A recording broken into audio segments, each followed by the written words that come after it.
We locked eyes. I stood up, Morningstar in hand. Meg trained her gun down the hallway.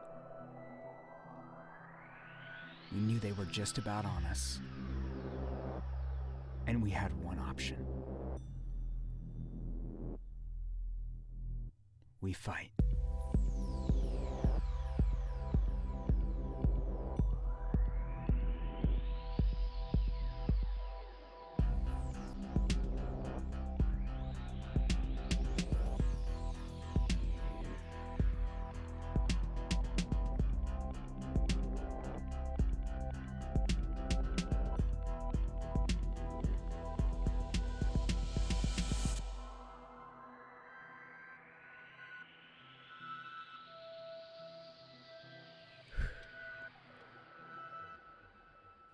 This is Bloodstone Manor.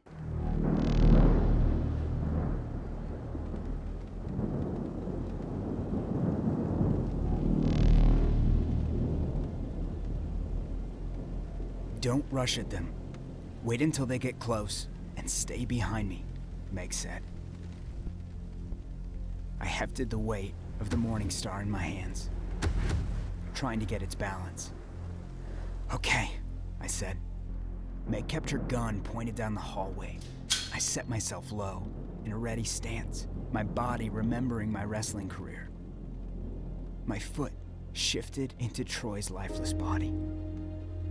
I looked down and saw the pendant laying in his open palm. I instinctively crouched and pulled it from his hand, then shoved it into my pocket.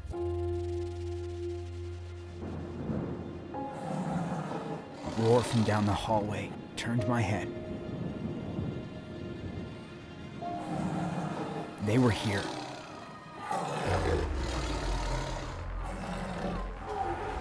Some darted hungrily across the floor like a tide of water rushing up the side of a cliff. They bound a dozen feet above the ground, hanging off the stone. Meg! I shouted. I see, Philip, she said flatly. Then she started shooting. Her bullets tore down the hallway, taking down the first creature. The meaty smack of bullets meeting flesh sounded back to us. The creature stopped, cowering for a moment, unsure of the new threat. Meg stepped forward boldly and kept shooting until she had emptied her clip. Then, it was my turn.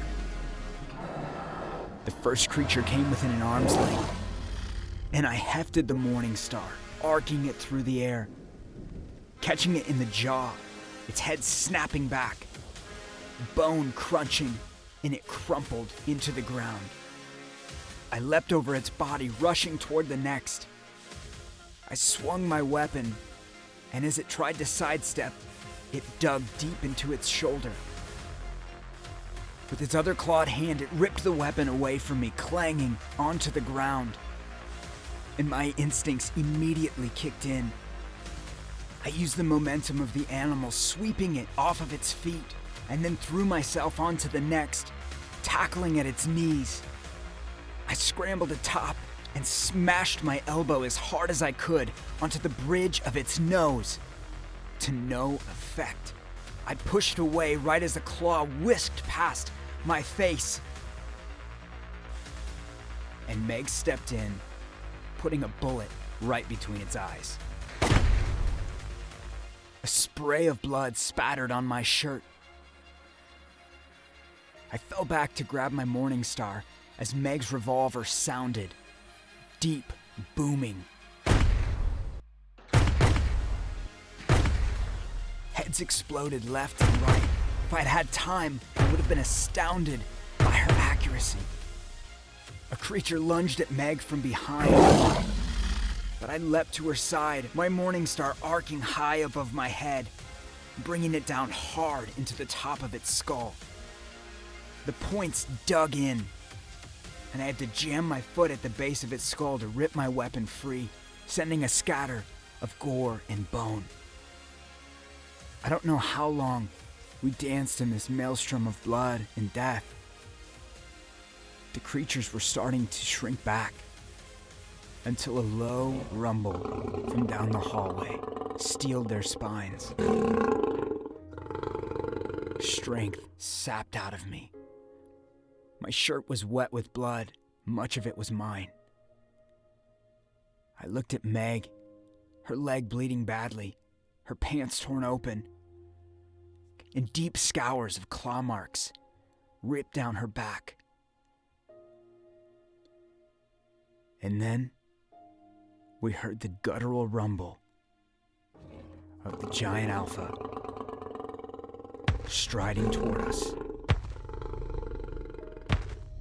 Get ready to run, Philip. Before I had time to reply, she pointed her gun toward the ceiling.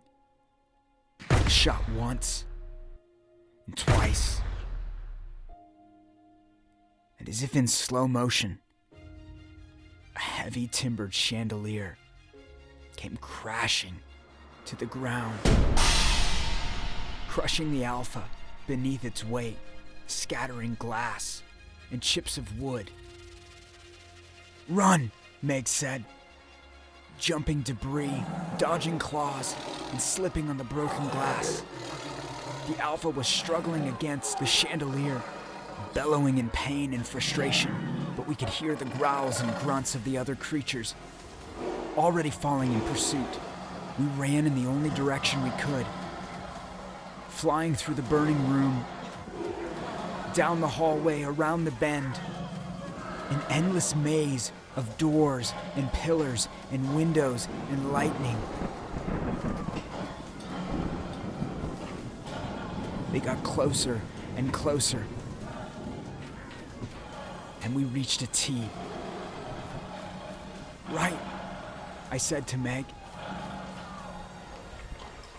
We veered around the corner, only to run into a dead end, with 2 doors at either side. We turned, and she got off 2 shots down the hallway before her gun started clicking. I'm out, she said just as they were on her. The gun clattered to the floor, and in their fury, they knocked the door beside her off its frame. She disappeared into the darkness, and I fell against the door opposite. And for the first time since entering Bloodstone, I met with an unlocked door. I stepped backwards as they lunged at me, but there was nothing underneath my feet. I fell backward, tumbling head over heels down a spiral staircase, pain blossoming from every part of my body. I caught myself on the wall and pushed up. All I heard was a ringing in my ears. My vision was blurred. It took every ounce of willpower to move my body forward. And as I reached the landing at the bottom of the stairs, it was low, flickering light. It was a musky tunnel that smelled of stagnant water and salt and decay. I saw the bowels of Bloodstone Manor stretching before me. Strange gears and pipes, steaming boiler tanks lined the edges of an ancient cavernous tunnel that smelled of tepid salt water and decay. A rusty catwalk stretched, suspended above the oily black water. I leaned heavily on the rail, my hands slick with my own blood. I had no idea where I was going. Torchlight flickered, casting angular shadows. And then the catwalk started to rattle, and saw 3 monstrous shapes in the torchlight. I ran as fast as I could, the tunnel veering sharply to my right and to my left. And through bleary eyes, I saw my only hope in a single torch. I reached out and grabbed the wooden shaft, looked down at the oily water, and threw the flame as hard as I could. The second it hit the face of the water, it combusted, filling the tunnel with flame. The impact of the explosion knocked me off my feet.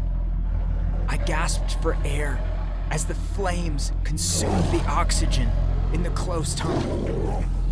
The heat was unbearable, but still I grabbed the rail and pulled myself to my feet.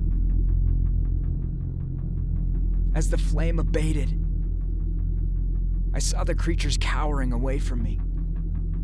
But the moment I thought I was safe, something started dripping on my forehead. Slowly, I brought my fingers to my brow, wiped the liquid on my hand. It was thick, black blood. I looked above me, and there, like a vampire bat, hung a creature with half of its face blown away. It let go of the chain, falling straight at me, and I did the only thing I could do. I dove over the rail into the flaming water.